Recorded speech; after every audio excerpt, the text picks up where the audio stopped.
Hello friends, welcome back to our channel. In today's video I'm going to show you how to download Zee5 app in your mobile. So for Android you can just go to Play Store, and for iOS you can just go to your App Store. I'll just go to Play Store here. On the top you can see a search bar. You have to click on that. You have to type Zee5 here. So yeah, Zee5 is the app which allows us to watch latest movies, TV shows, 150 plus web series and 90 plus live TV channels. And on the top right you can see a install button. You can just click on that. 1 million people had reviewed about this app and people have rated it 3.5 out of 5. It has got good rating.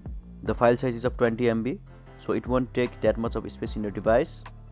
As you can see, 100 million plus downloads. It is widely used by the peoples. It has got a lot of viewers around the globe. And yeah, Zee5 is downloaded and a shortcut is created on your home screen. You can just go to your app and you can enjoy latest movies and TV shows and web series.